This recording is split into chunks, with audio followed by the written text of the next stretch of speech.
But I want to give you this afternoon an overview to help you understand what's ahead and what you ought to think about and pray about and how you ought to react to all of this, because there are hundreds of new people attending church this last year. Many young people have grown up and not ever understood the overview, let's say. And so I want to give you some of that this afternoon. Turn with me to Luke chapter 21, if you would. Luke chapter 21. And let's begin here near the end, and I'll go back to some of the earlier part later. Luke 21, beginning in verse 34. He'd been describing the terrible things that are happening or going to happen.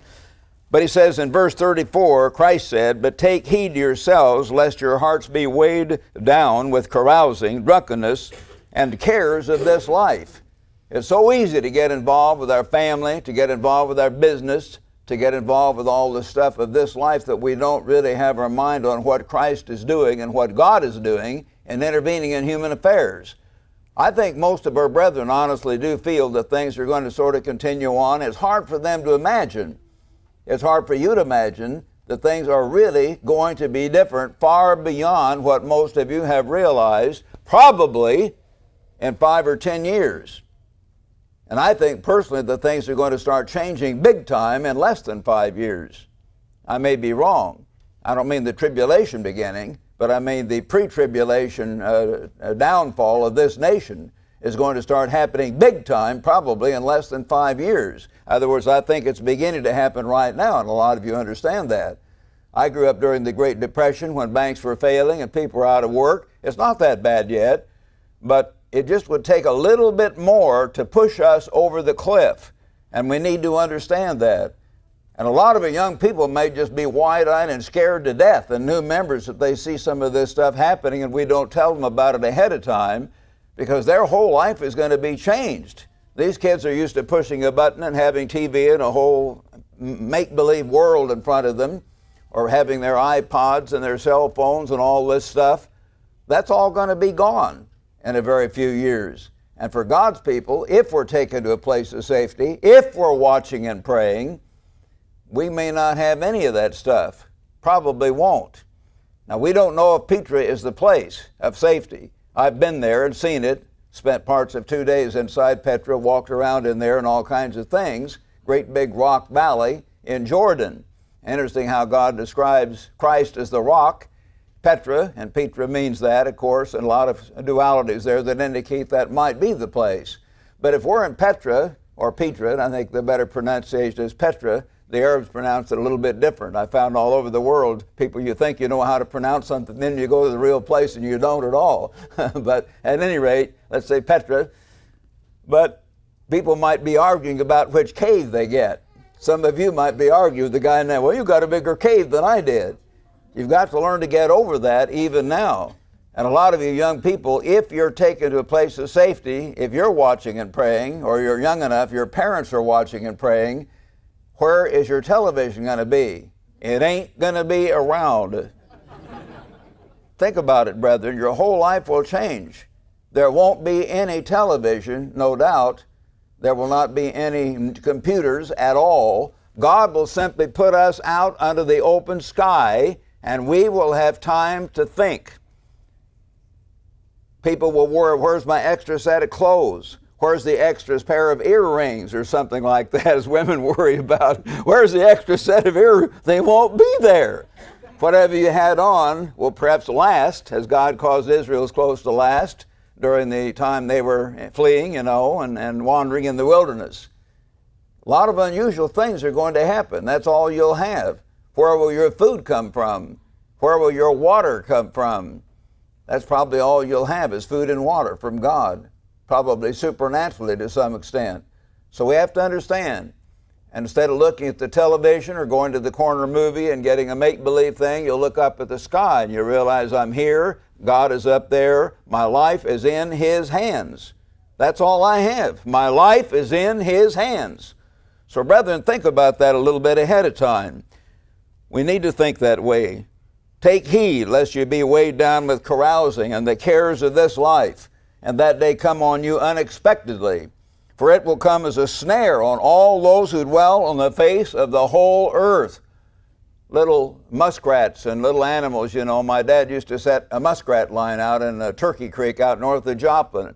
And during the early morning hours, he would get up before he went to high school to go around up and down the creek and get his muskrat traps or clean them out and take out the muskrats. So he'd get their hides and made money on that. Now that seems evil today, but people used to trap animals all the time, and that was considered very normal, and so on. He was an outdoors man. Little animal goes along as a rat, you know, and there's some nice food, snap! They can't get away, their eyes bulge, it's too late. It's going to be too late for a lot of you people here, a lot of you people around the world, unless you get close to God, perhaps in a way that you have never done before. It will suddenly happen, and you won't be ready. Maybe I won't be ready, because I'm not trying to pretend I'm perfect. None of us are perfect, but we need to think about it. We need to take it seriously. It will come as a snare. Watch, therefore. Christ tells us, watch these events. Let these events motivate you to get close to the real God of creation. And pray always that you may be counted worthy to escape. You see, there is a place of escape. He definitely indicates that many times, that you may be counted worthy. But you have to be worthy. You have to do your part. You have to do something. You have to walk with God. It isn't automatic. As you've heard me say, a lot of the old brethren in the old days and worldwide said, well, I send my tithe to Mr. Armstrong, I come to church, so I'm going to be there. Oh yeah, that's fine. But some of them were cussing, some of them were smoking, some of them were drunkards, a few of them were wife beaters, adulterers, other things like that. We came to find out as the church got very big. They weren't going to be there just because of those things. Just because you warm a seat doesn't mean you'll be there. You've got to have Christ living in you. That's what helped prepare you and make you worthy. Christ living in you. So pray that you may be counted worthy to escape all these things that will come to pass. He didn't say they might come to pass. They will come to pass, brethren, and stand before the Son of Man. So we want to have our mind on these things in the right way, not let them scare us to death, but stir us to action and to draw close to the great God who's guiding these events. And so again, I want to give you a little bit of an overview of these events. There are actually dozens and dozens of them. I would have to have a whole series of sermons. Maybe I should have Mr. Rod McNair make out the schedule and put me 3 Sabbaths in a row and then cover them all sometime, but I better let you rest for a while after this sermon. But if we could cover them all in a row, with one after the other, it might be helpful. You get the whole picture that way. Turn to Matthew 24 now. Matthew chapter 24, brethren. Here, as you know, is the best and most thorough outline, let's say, of the big prophetic event from Jesus Christ himself. Luke 21 has a similar, but Christ inspired, I think, Matthew, and Matthew was guided to put it in a more totally orderly way, as most of you know. Matthew 24, verse 3, as Christ sat on the Mount of Olives, the disciples said, tell us when will these things be, and what will be the sign of your coming and the end? What, the end of the world will blow up? No, the end of the age. This human society will come to an end. And Jesus said, take heed that no one deceives you. Then he describes false prophets and false Christs. You have to watch out for them. That's the first thing to watch for. Secondly, wars and rumors of wars. We're having that all over this earth to know. As you know, war in Afghanistan, war in Iraq, wars and partial wars and terrorist things going on in Nigeria, and all over Africa, frankly, and other parts of Asia and other parts of the Middle East, just all over the place. It's increasing more than ever before. Then he said, there will be famines. Are there going to be famines here? Yes. Here in the United States and Britain and Canada and Australia. And there will be pestilences. Pestilence means disease epidemics. And there will be earthquakes in various places. He didn't say just in Israel, all over. So far, the big earthquakes have been in Mexico and Japan and Asia and places like that. They have not been right here, but they're going to be here, of course. All these are the beginning of sorrows. That's not the end, but the beginning. Then they'll deliver you, the Christians, will be delivered up to tribulation. And brethren, a lot of us are going to be persecuted because we're preaching the truth. They won't like us. In the end, perhaps the Laodiceans will be persecuted and frankly hurt a lot more, because unless they're repenting early on, they won't be taken to a place of safety. But early on, some of us in this church may be hurt more because we're preaching so strongly. The world will hear about us. They'll hate our guts because we're convicting them.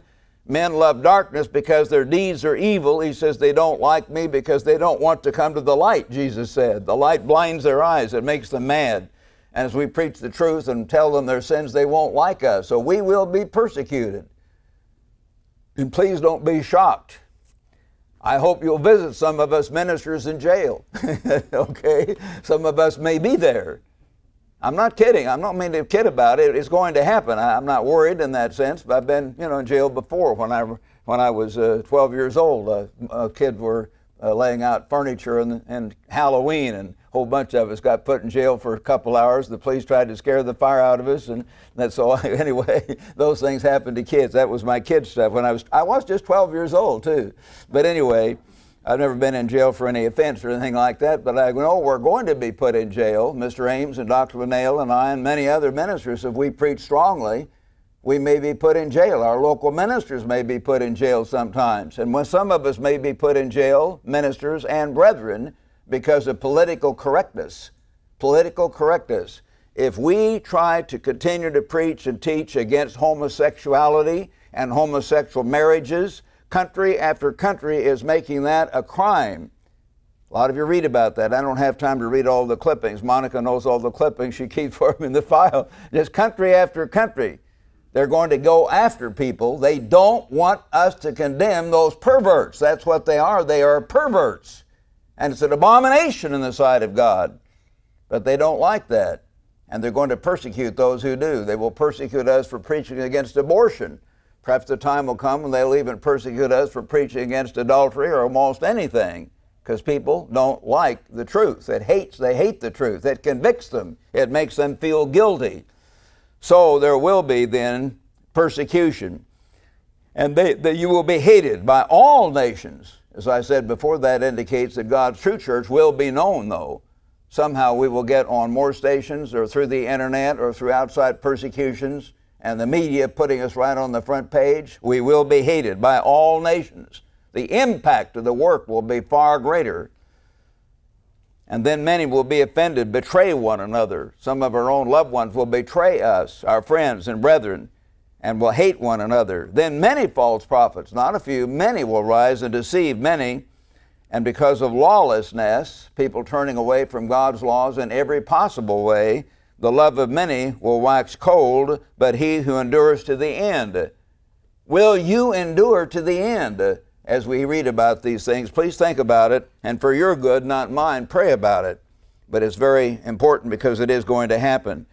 Now, he gave this series of events, as you could see. First, what? False prophets. Next, wars and rumors of wars. Next, famine. Next, disease epidemics. And then earthquakes, and so on. Turn quickly, if you would, to Revelation chapter 6. And here you find that Christ, the Revelator, describes the same series of events, the same exact series of events there. As he opens the seals here, why then it shows here the Lamb, Christ opened one of the seals. He sees a white horse.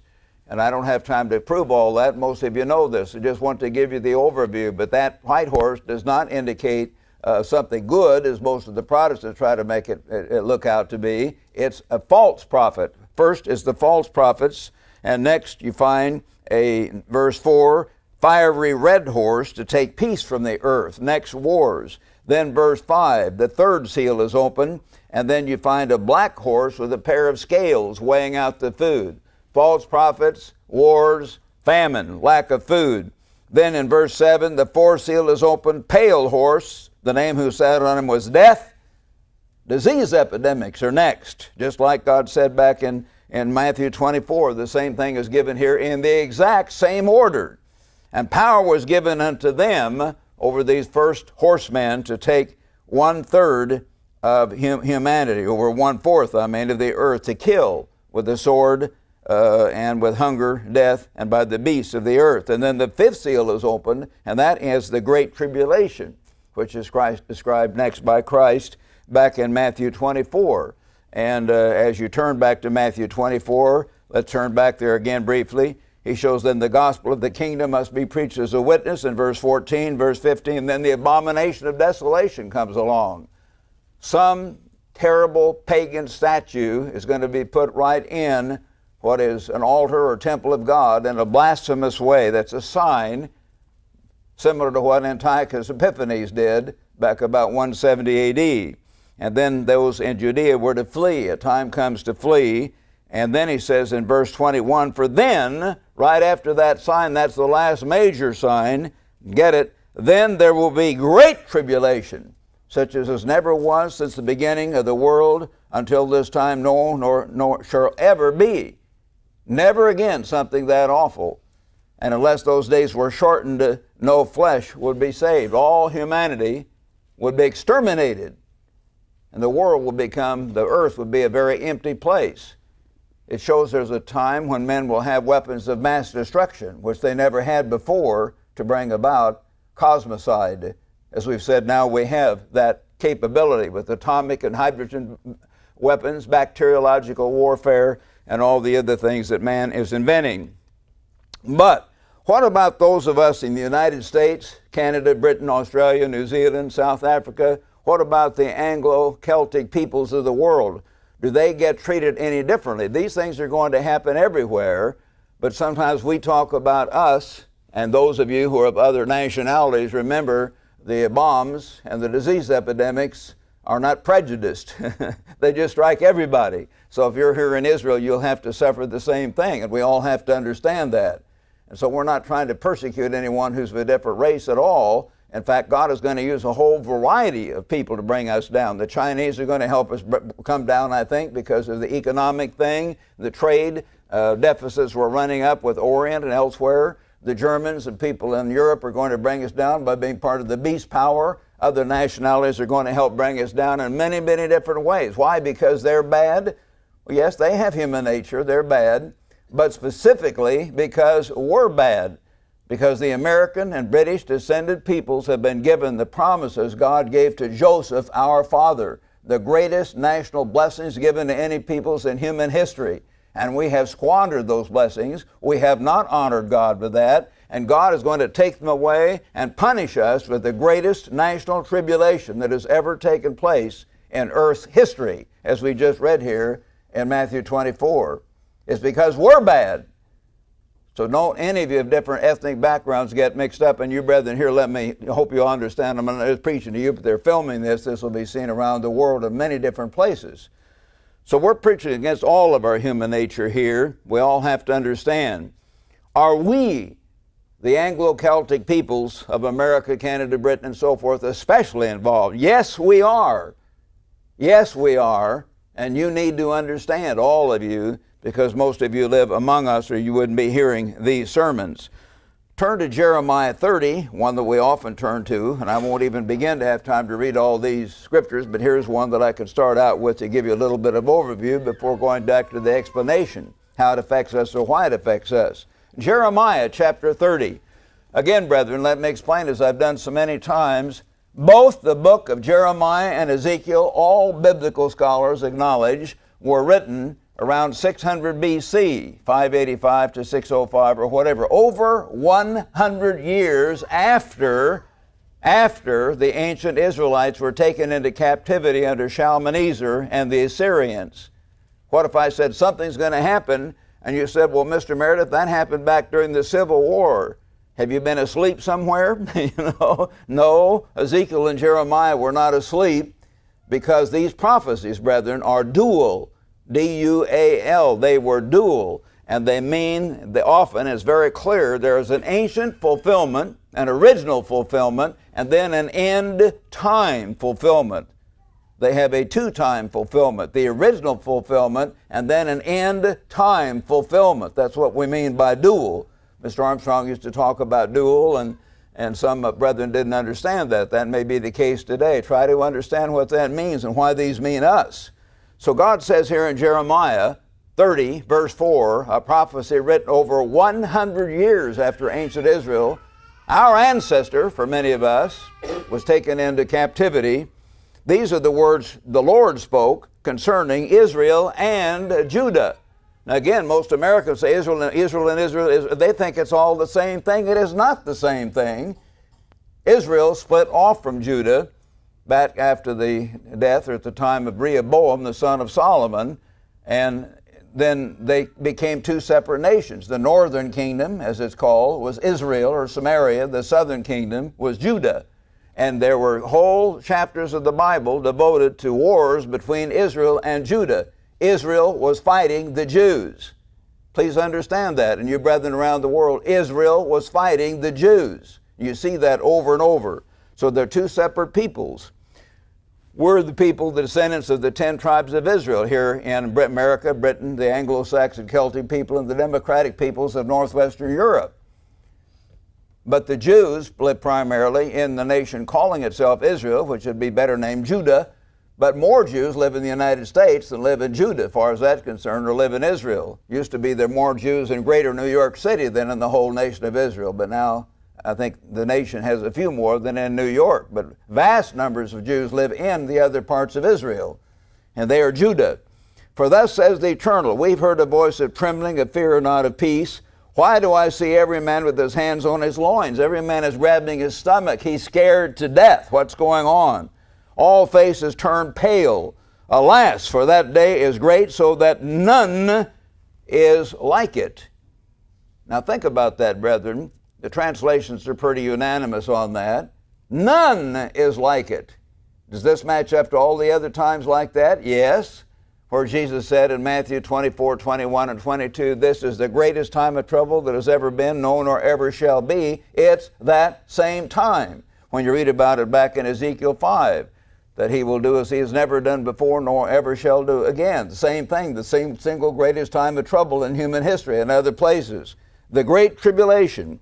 Who does the Great Tribulation come on? The Chinese or the Russians? No. It is the time of Jacob. Think about it carefully if you don't fully understand this. You can help understand this or explain this to your neighbor if you can, and your brethren, your friends, your relatives, if you can get it straight yourself.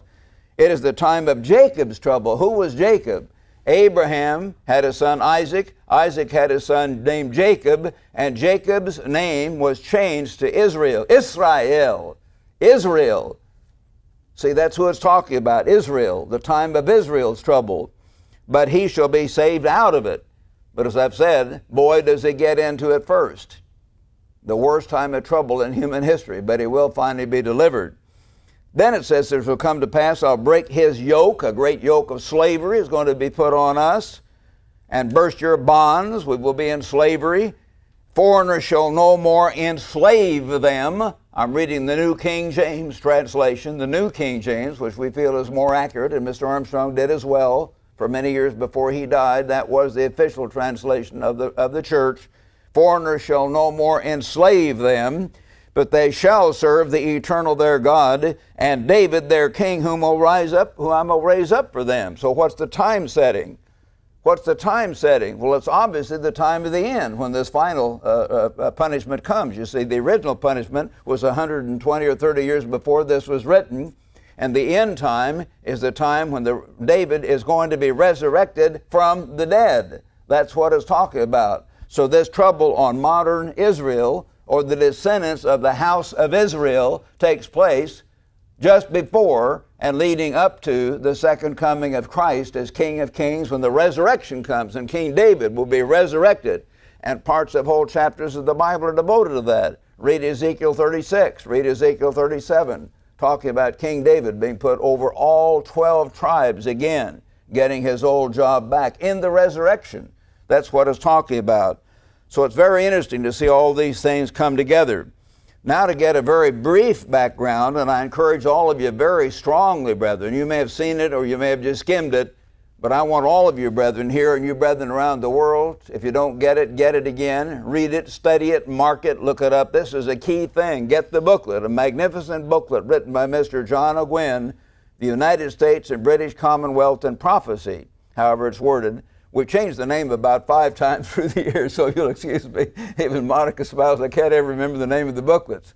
The old booklet I got back in the 1940s was The United States and Prophecy. and then later Dr. Hay helped Mr. Armstrong enlarge it and expand it. It became the United States and British Commonwealth in prophecy. And then we had one, and we changed its name, and I think United has another similar one. They has that name, and then Mr. Gwynn wrote this one and a new one, and so on. So we've had different names, but all essentially the same thing, United States and Britain and Bible prophecy. So that's what that booklet is. Get it, study it, understand it. It is a tremendous key to understanding about 90% of all end time prophecy. But one key verse or passage or two that can help you understand it is way back in the book of Genesis. Turn back there, if you would. Genesis chapter 48. After describing, as the booklet does, all the great promises on Abraham and Isaac and Jacob and their descendants, how they would be the great people and great company of nations, how they would possess the gates of their enemies. And when Mr. Armstrong used to talk about the gates of the enemies, I didn't get it as a 19-year-old kid, but now I do, and have for many years. Now you read almost every week about the Strait of Hormuz, and about 70% of the world's oil going through that strait, and the Iranians are threatening to block it if we cause trouble, or Israel does. That's a strait the British used to control from two sides. The British used to control the Suez Canal. The British used to control the southern entrance of the Red Sea. America used to control the Panama Canal. Britain used to control the Malacca, which are also mentioned often in news events now. A great important strait in Southeast Asia, through which billions of dollars of commerce passes, and great warships have to go through there, which save them almost 1,000 miles going clear around the whole area of Indonesia in order to save time in time of war. Tremendously important gates that God gave Britain and America. And now they're all gone, as you've heard me say, except two.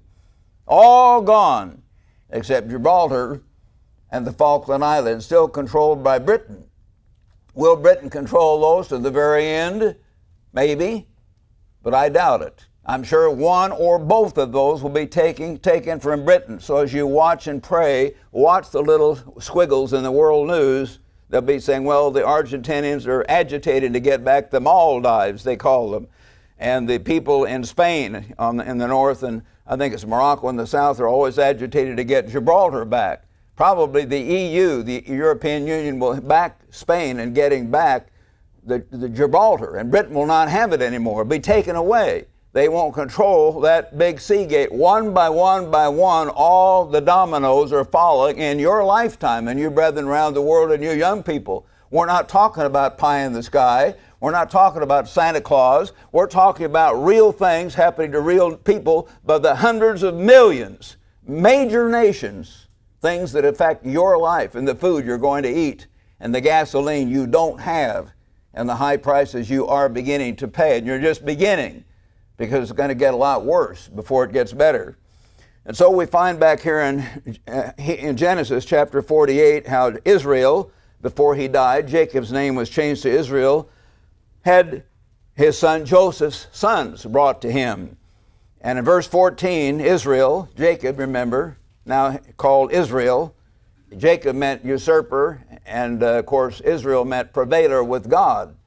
Israel, El is one of God's names. Israel stretched out his right hand and laid it on Ephraim's head, who was the younger. Often God gives the greater blessing to the younger. Normally it goes to the older, but sometimes he switches for a certain reason. And his left hand on Manasseh's head, guiding his hands knowingly. See, God guided him to do this, for Manasseh was the firstborn. He normally would have gotten the greater blessing. And he blessed Joseph, that is, Israel blessed Joseph, his son, through his grandchildren. He said, God, before whom my fathers Abraham and Isaac walked, the God who's fed me all my life long, the angel who redeemed me from all evil, bless the lads. Let my name be named on them. Who bears the name Israel today? Not the Jews. Not the Jews in God's promise, in God's prophetic timetable, God's prophetic word, but Ephraim and Manasseh. We bear the name Israel in prophecy. Let my name, Israel, be named on Ephraim and Manasseh. And let the name of my fathers, Abraham and Isaac, and let them grow into a multitude in the midst of the earth. And then Joseph tried to get his father to change hands and give the greater blessing to Manasseh, and he said, no, Verse 19, I know, my son, he also shall become a people, and he shall be great. Yes, America is Manasseh, and we've been the greatest nation in modern history. A great nation. But truly his younger brother shall be greater than he. Britain at its peak was greater than the United States. I remember being deputy chancellor at our college in Britain, and some of the young people go, well, you know, we're in this little island of England, and they were over there in the London fog and rain and didn't look very impressive. They said, how come Britain's greater? I said, well, you're just looking at this little island. You know, I said, get on an airplane, you fly south and east a little bit, then you land in Egypt. That's Ephraim. Fly a little further south to Sudan. You know, that's, again, the British flag, they control that. Fly a little further south, you go to Nairobi. Britain, the British troops were there when Raymond McNair and I were there. Kenya, you fly a little south, you land in Salisbury, South Rhodesia. Britain, went back up to baptize Mr. Mwambula in North Rhodesia. Britain, you go down to South Africa, again, part of the British Empire. You fly way across the sea to this vast nation, just as big as the United States in square miles. Australia, come back a little bit to this beautiful, rich, lush area, New Zealand. Go further east, the star of the British crown. India, vast nation, hundreds of millions of people, part of the British Empire, and so on. All over the earth. Canada, much bigger than the United States in land area, part of the British Empire. The United States small by comparison to what Britain was at its peak. So try to understand that. He blessed him, and his descendants shall be a multitude of nations, or a company of nations, as the Authorized Version has it. Britain was a company of nations, the Commonwealth, and at its peak, the empire. And so he blessed him, saying, by you Israel will bless. Say, may God make you as Ephraim and Manasseh. And thus he set Ephraim before Manasseh. Probably the British have a little bit more conservatism, and God could see that in the children. I see different strengths in my children, and he sent the Americans come over with their cameras and their chewing gum, and they kind of mix with the people in a certain way and don't bring the same respect. The British, as colonizers, weren't mean. They made some mistakes, yes, but basically they stayed a little different. They had a little bit more dignity, a little bit better at organizing the other peoples of the world in the way they did at that time, and God knew that. God knew that, so he let them have the greater blessing. But this is what God himself said. You go to the next chapter. Jacob called his sons, Genesis 49, verse 1. He said, gather together that I may tell you what shall befall you in when?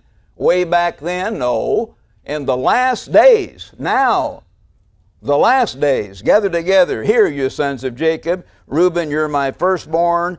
You're the beginning of my might and strength, yet they had a lot of blessings. And they first were in Canada, got pushed out by the British. They were first in India, got pushed out by the British. It's kind of amazing how they often got there first, but somehow God turned it around each time and let Britain control it. Because you went up to your father's bed. A sexual looseness.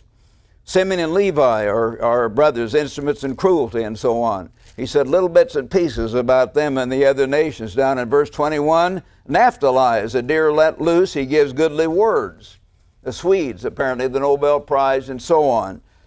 Notice just one little verse to them and to Asher and to Gad. That's all it said about these people. All it said, nothing virtually.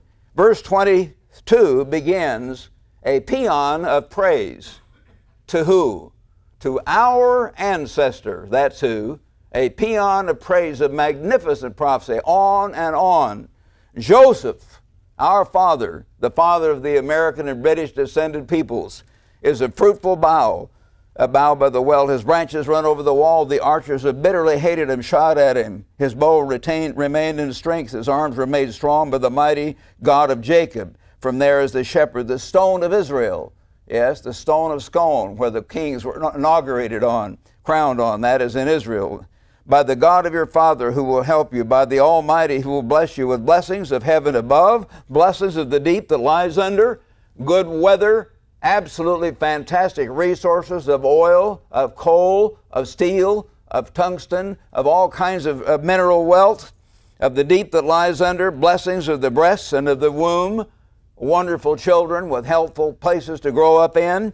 The blessings of your father have excelled the blessings of my ancestors to the utmost bound of the everlasting hills. What does that sound like?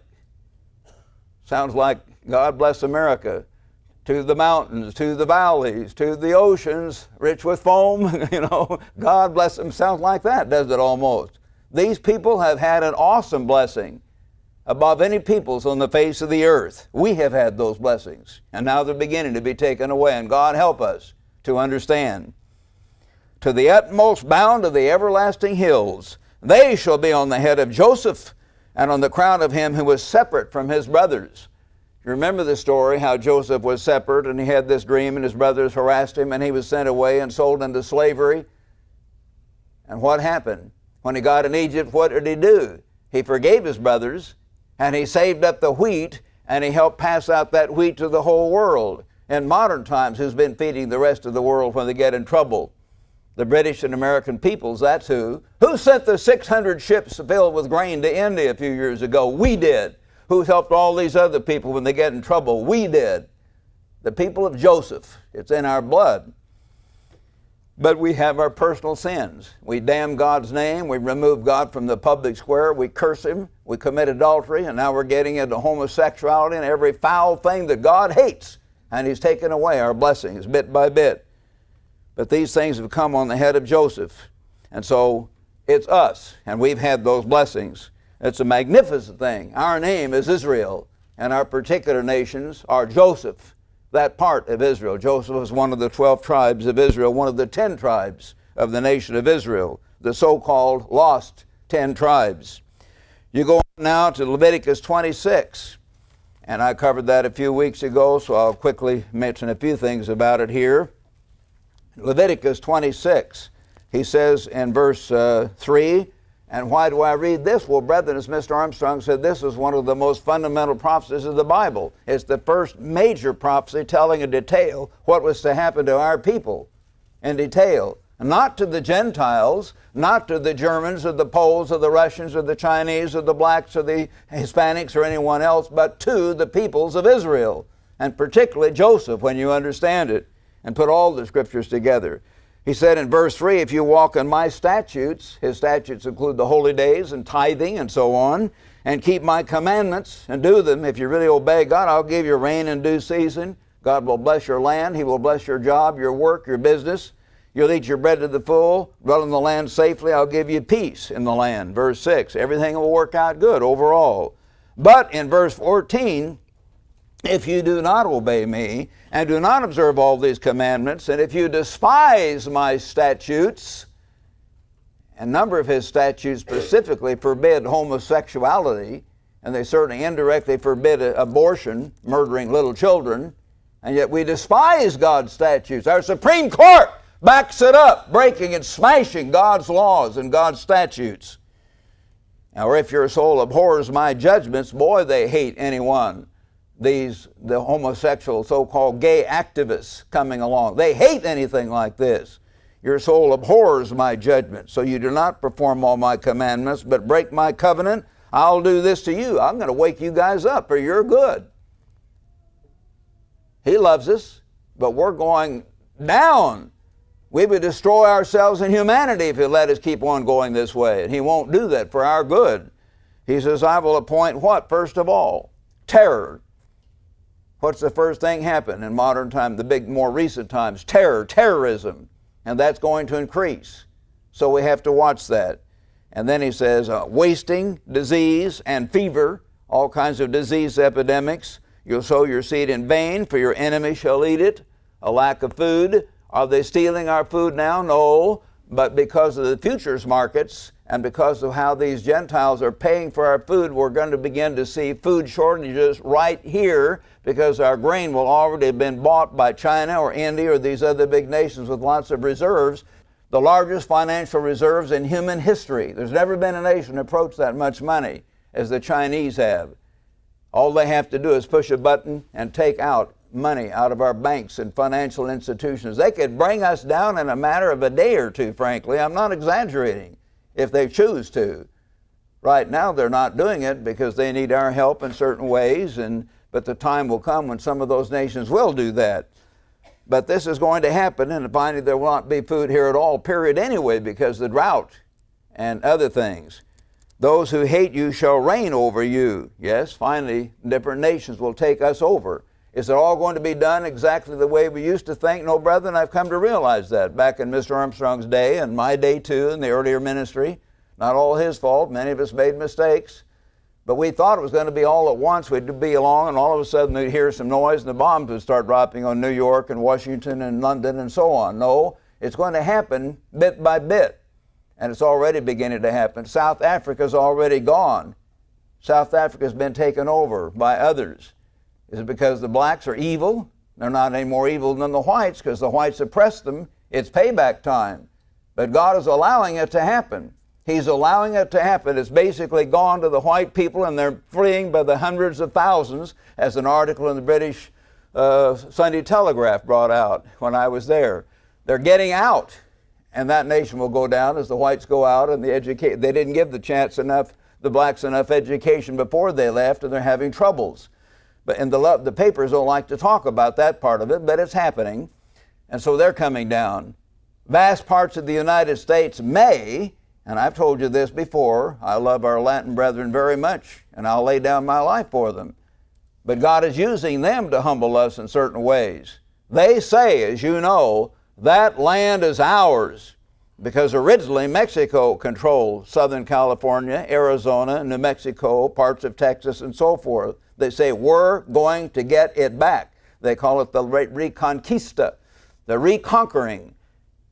And great big rallies are being held right now in these last few months and the months to come in Tucson and Phoenix and San Diego and Los Angeles, all over, with their speakers getting up and saying openly, and the American policemen just letting them, we're going to take this back again. It's not some mystery. So they may get it back bit by bit. On the periphery, our nations will be taken over by different ones of the non-Israelite peoples to humble our people. Are those people horrible? No. They think it's their land and they think we've got it from them, and so they have a right to take it back, and God is putting in their heart to do that, to humble us. Pharaoh persecuted Israel. What did God call Pharaoh? My servant Pharaoh. Think about it. Cyrus the Great came along. My servant Cyrus the Great. My servant Nebuchadnezzar. Read it up. Read about it, I mean. I'm butchering the language here in my haste. Read it. My servant. They were his servants to punish Israel for Israel's good. So let's understand it. We're not against these other people. Germany is going to lead the coming beast power in Europe, undoubtedly. Always have been and are beginning to be the leader there. I'm partly German, as I've said. I'm not hating the Germans. Some of my best friends were German. I'll never forget the wonderful years I spent with Dr. Herman Hay and regard him as one of the best friends I've ever had on this earth. But he was totally German, proclaimed that. He didn't think he was an Israelite sifted through, but he was a German. All his ancestors were German professors and so on. And he had that strength. Oh, God's using people to humble us. After this, verse 18, if you do not obey me, then I will punish you 7 times or 7-fold more for your sins, and I will break the pride of your power. And that's beginning to happen in many different ways. As you read the headlines, brethren, please think about it. The American dollar goes down. The most hated nation on earth. President Bush is hated. They don't like him. They don't like us. We're having to give up this sea base. We're having to recall these troops. We can't do this. We can't do that. We're getting weaker. They're getting stronger. It's going to keep on, keep on, keep on. It makes us feel bad, but it's going to happen. I will break the pride of your power, and I will make your heavens like iron, a tremendous drought and famine. Your strength will be spent in vain. Your land shall not yield its produce. The time will come when we'll not just sell it to others. We won't even have enough in the first place. All through the Southwest, if you've seen the TV news recently, they're talking about Phoenix and Las Vegas and these other nations running out of water. Running out of water. About 1/4 of the United States is in terrible drought, even worse than we are. And we're getting in a condition of drought right here, as we know, and only able to water our lawns 1 day a week. So don't think this is way off. This is beginning to happen right now. It's going to get much worse unless we repent as a nation. If our nation would cry out to God on our knees and turn back wholeheartedly, this could change. Do you see that happening? I would be glad for it to happen.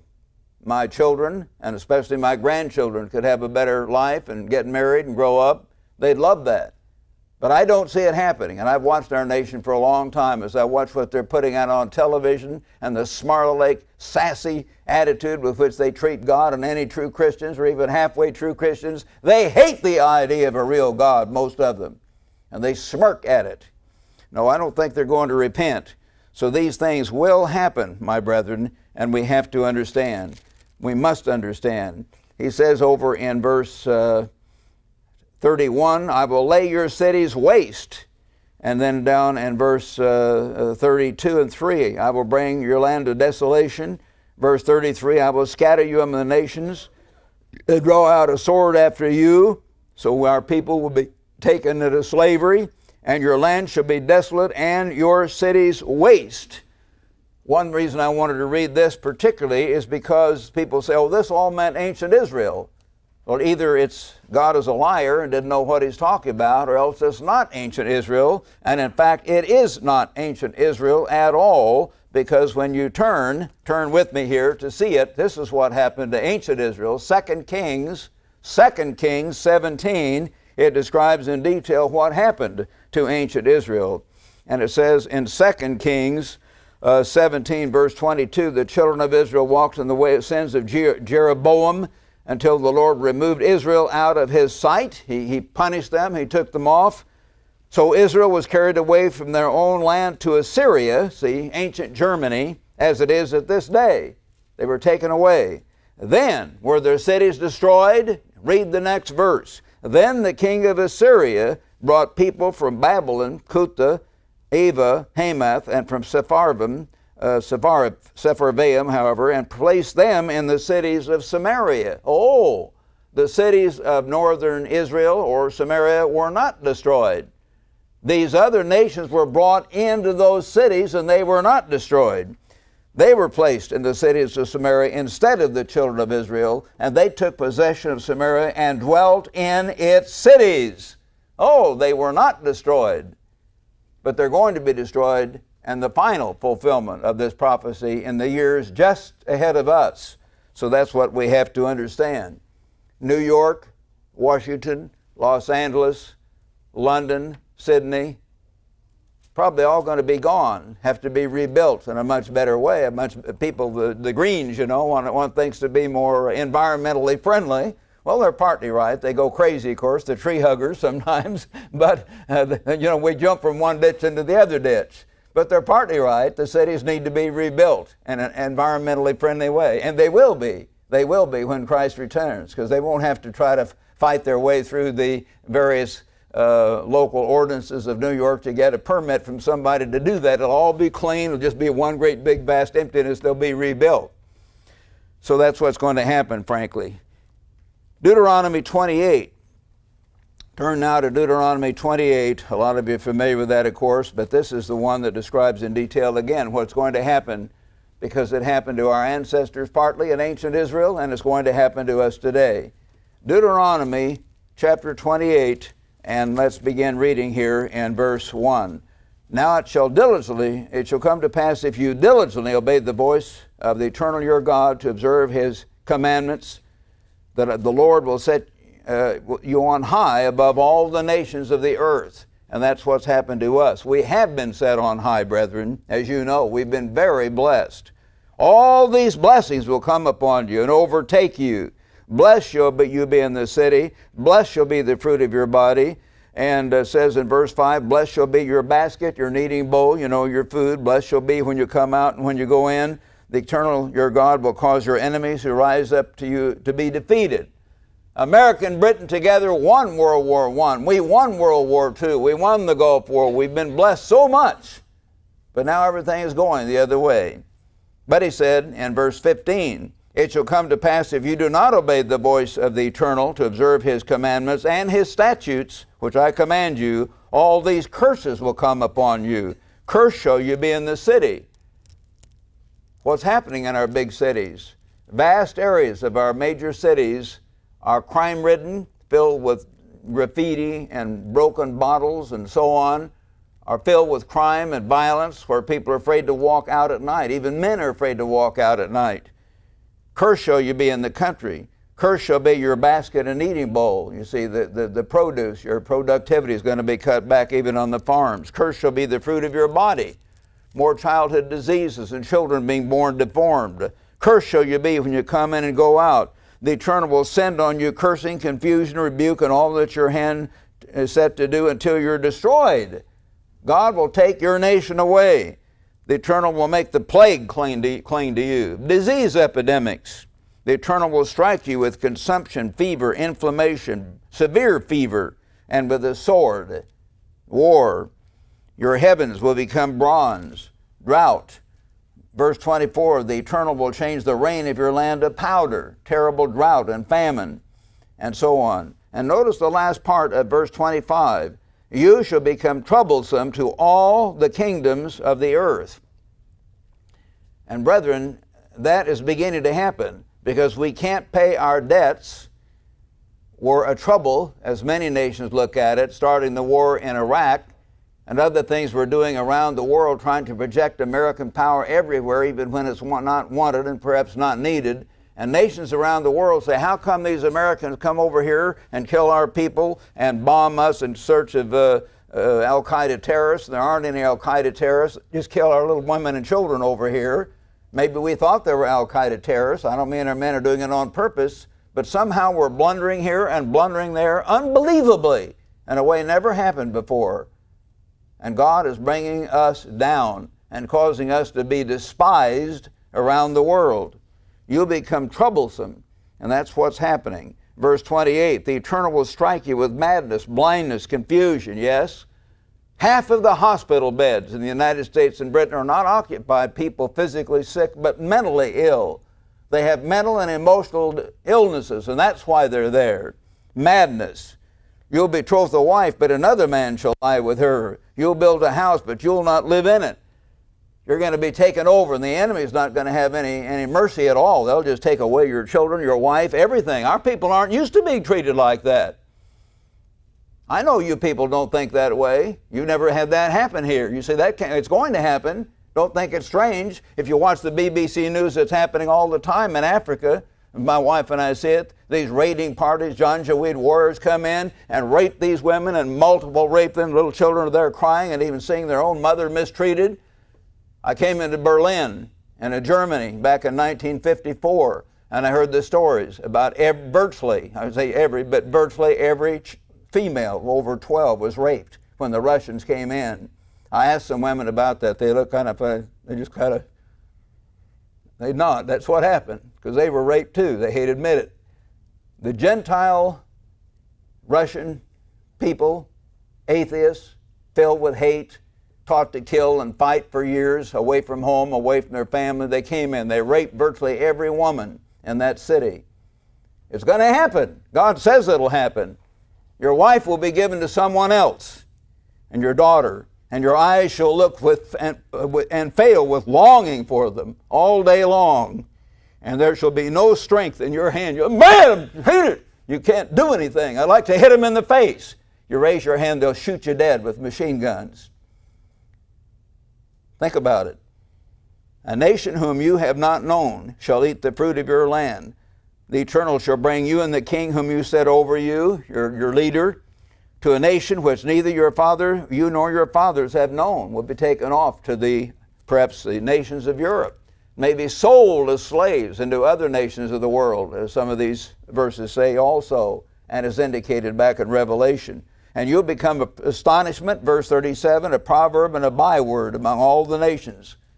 This is the American people, the other nations will say. These are the guys that used to come over here with all their money. And look at them. They're slaves. They're slaves. You'll even astonish them. It really will, brethren. They won't fully understand it. How could this happen? But God says it'll happen because we hate His name and we despise His statutes and His commandments. God's going to speak to our people and nation in language they will understand. You shall beget sons and daughters, but they shall not be yours, for they shall go into captivity. Verse 41, locusts shall consume your trees. Verse 43, the alien. Again, we're not persecuting the alien. God is going to use the alien to punish us for our sins. That's what it's about. But God says this, the alien who is among you shall rise higher and higher above you, and you shall come down lower and lower. And that is happening. More and more of our leaders are non-Israelites. Our next president may be a non-Israelite for the first time in American history. The first time in American history. He shall lend to you, the Gentile, but you shall not lend to him. Is that happening? Boy, it's happening in spades. The Chinese, the Germans, the other Gentile nations of the world, the Japanese, have loaned us hundreds and hundreds of billions of dollars that we will never be able to repay. Never in this lifetime. He shall be the head and you shall be the tail. And it's happening. Moreover, all these curses shall come upon you and pursue you, because you did not obey the voice of the eternal your God to keep His commandments and His statutes which He commanded you. All the good Methodists and Baptists, and I grew up in the Methodist church, they're not all evil people. They mean well, they're nice, but their ministers have led them astray. They're blind, they don't get it, and their human nature comes out, and so they go and they marry a second and third wife without any biblical reason to do so. They get into this homosexuality and even have women ministers and priests, and even women marrying women, and even homosexual priests and women lesbian priests and lesbian ministers in their churches, as you know. It's a stench in God's nostrils to see that happening all over our nation, and little children being butchered. About 45 million human beings that ought to be here are not here because of abortion. Because of abortion. They shall destroy you because you did not obey the voice of God. And they shall be upon you, verse 46, a sign and a wonder, and on your descendants forever, because you did not serve the eternal your God with joy, saying, thank God we know His laws and ways. You didn't do that. Therefore you will serve your enemies, verse 48, whom the eternal will send against you in hunger, thirst, nakedness, and need of all things. We sometimes gripe if we miss a meal or we lose our job and don't have quite as much or something. I'll tell you, when this happens, all the things we've ever worried about before will seem like absolutely nothing by comparison.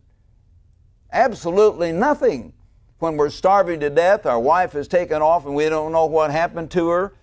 We raise our hand and yell about it, and some guy hits us in the jaw and breaks our side of our head with the butt of his gun, or literally shoots us dead right there.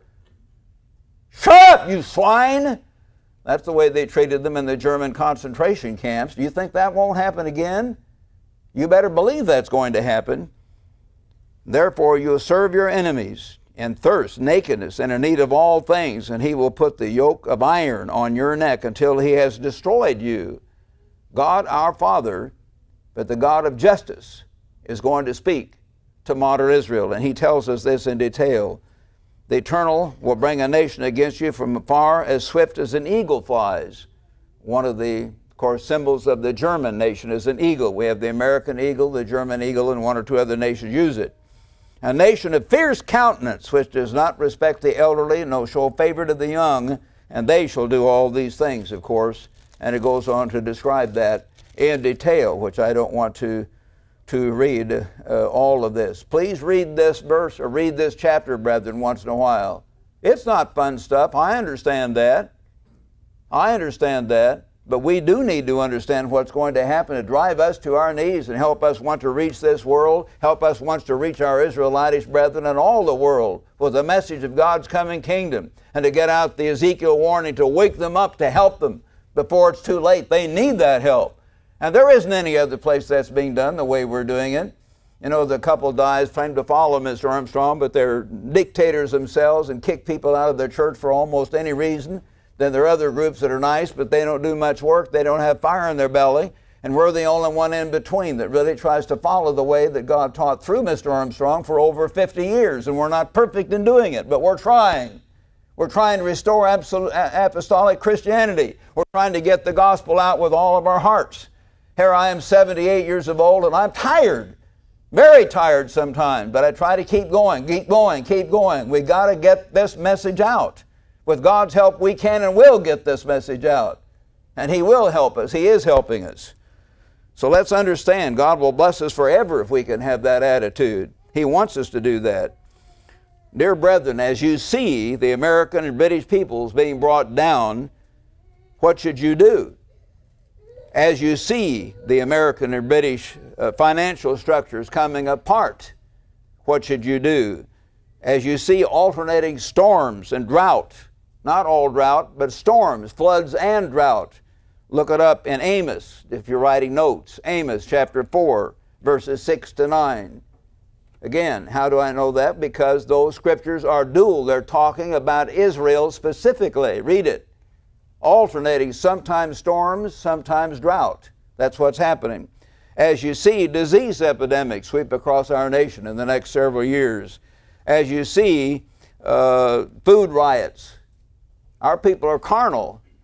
They're going to start rioting about food like we see people in Africa do when the plane starts unloading food and they all grab me for what they can get. Food riots, gasoline riots, race riots, all kinds of things break out. What should you do?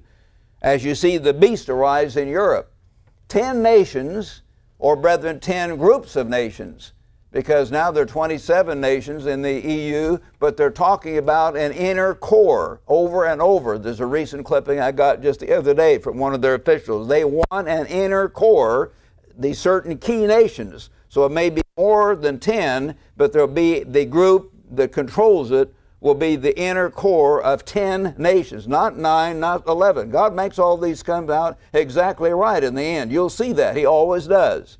An inner core of 10 nations. As you see that, what should you do?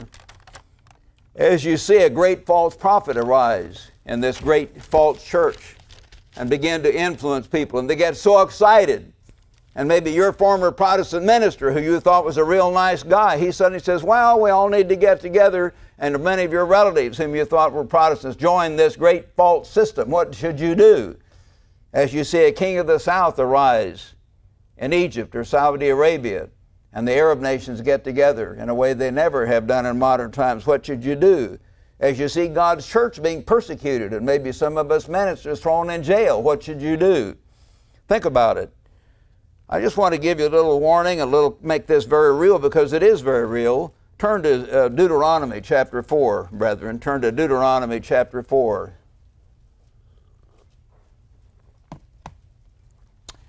God says here through Moses, the man of God, Deuteronomy 4 and verse 22, as Moses died, he gave us this warning.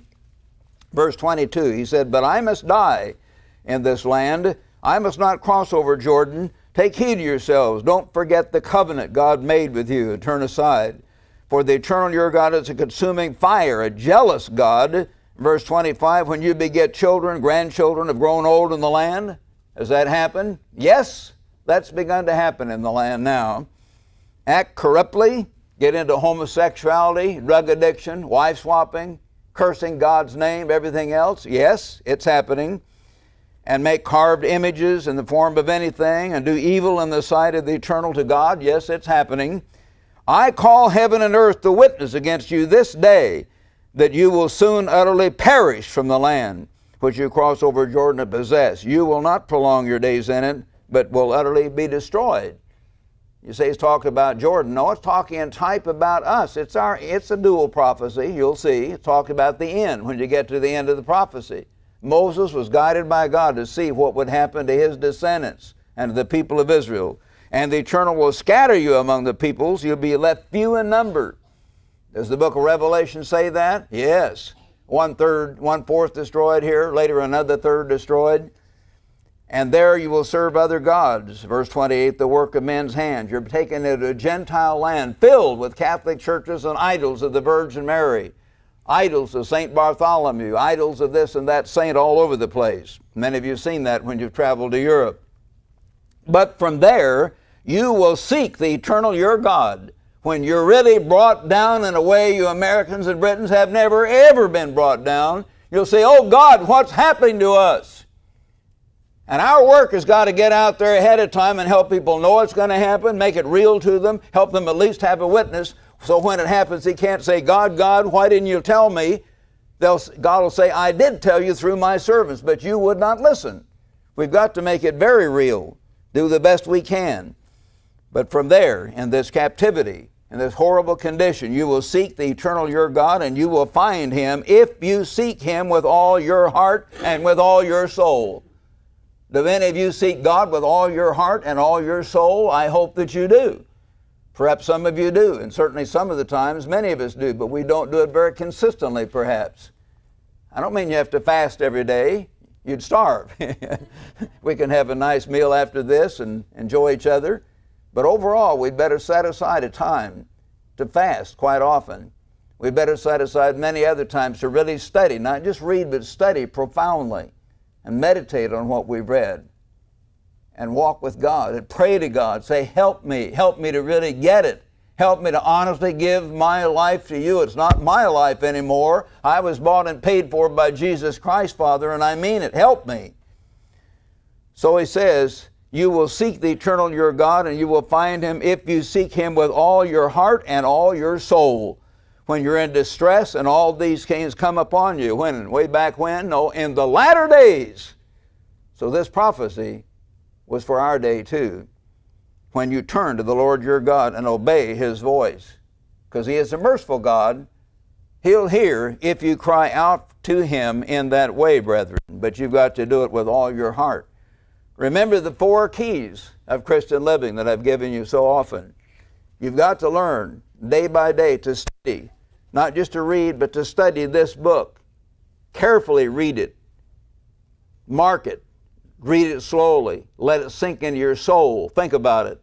Study. Meditate as you study and after you study. Think, what did I read? Maybe go back over your markings. What does this mean? What should I do about this? Meditate. Think it through. How does this turn out in my life? Why are things going wrong for me now? Are they going wrong? A curse without cause does not alight, God says. If things are going wrong, why are they going wrong? Are they going wrong because you're obeying God or because you're disobeying God? Perhaps you're watering things down. Perhaps you're getting worldly. You're turning aside. Think about it. Meditate. Then, of course, you want to fast. You want to fast. Give up physical food for a while so you just concentrate on drawing close to God. And then fourthly, you want to pray. And as I've said, you'll need to learn to pray all day long. Not just once in the morning or once at night, but to pray morning, noon, and night, and perhaps short prayers 10 or 15 times in between, just in your mind. Father, help me here, help me there, as Mr. Armstrong used to do. He said on these trips he'd pray that God would bless him on the trip before he left, and he'd pray on the train going back, and then he'd pray in the car, and then as he was going up to see the guy who was eating Blackie over, I think it was WGN in Chicago or whatever it was. WGN is Des Moines, Iowa, I guess. But one of these big stations. He said, I prayed on the way up in the elevator. Father, grant me favor in the sight of this man. Help me get on this station.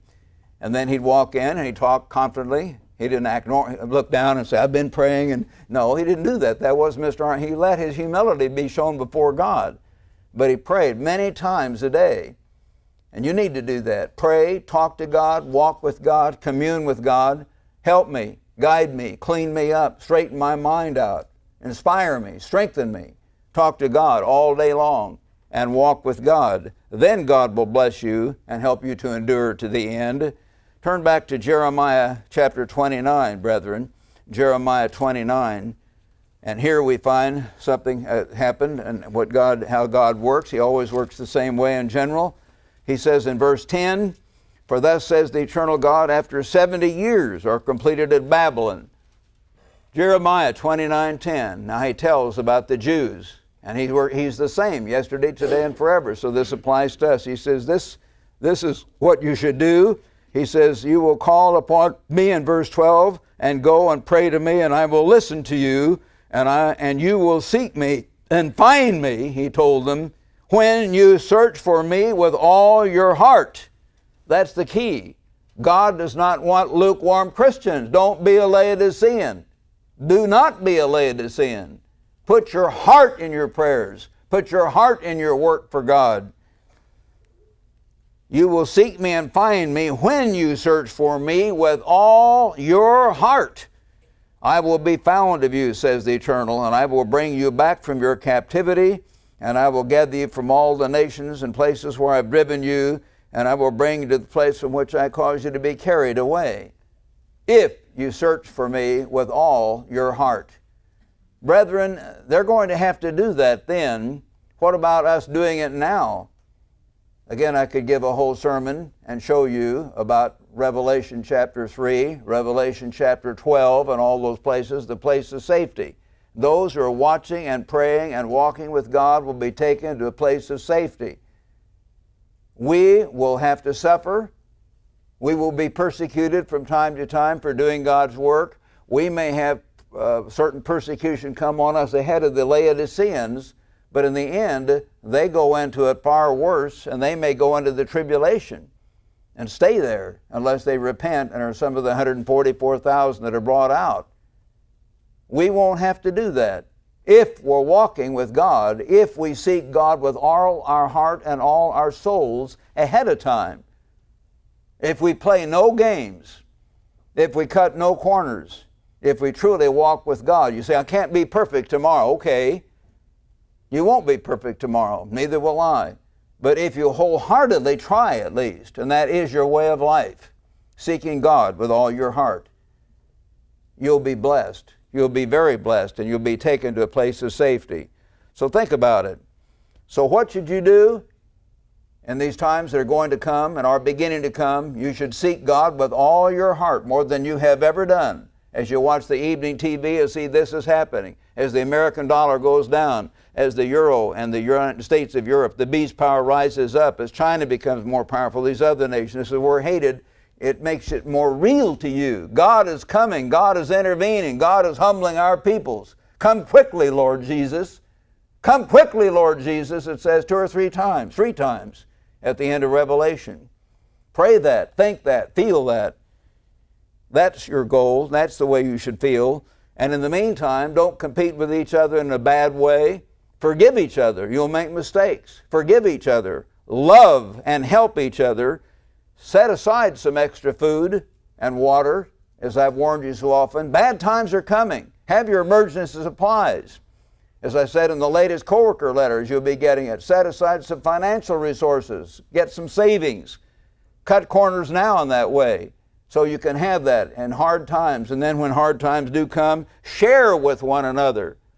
You're an extended family. Help each other. Share with one another, as the apostolic church did. Love and help and give and share, and God will take care of you. As I said earlier, remember in Petra, you're not going to have your extra set of earrings, you ladies. You're not going to worry, you kids, about which television program to listen to, because there won't be any television. Dead silence. Pretty soon your batteries will run out if you brought your radio, and I don't think you'll have time to grab all your radio and all your stuff. It won't be there. The sign, the noise will be the wind through the caves and through the valleys of Petra. Maybe an occasional helicopter up above, but God will make sure they don't get us because He's protecting us. And we will be hearing maybe warnings from Arabs coming back and forth, traders letting us know. You'll sense the earth is shaking, and you'll know great earthquakes are happening elsewhere.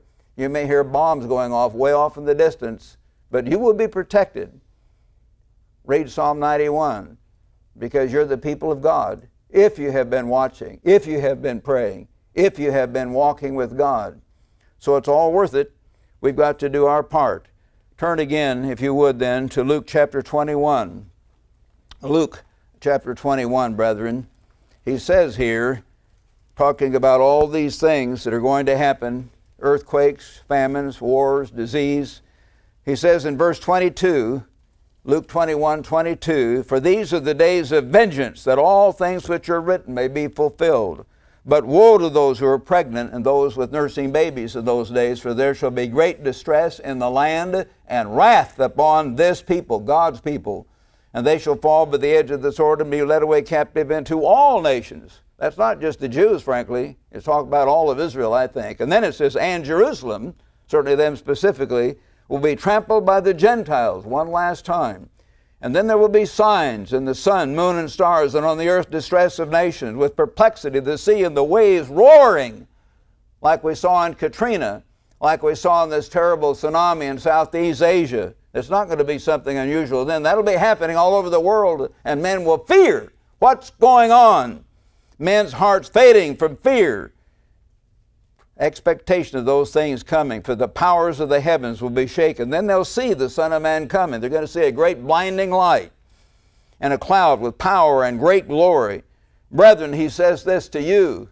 Now when these things begin to happen, they're beginning now, don't be afraid.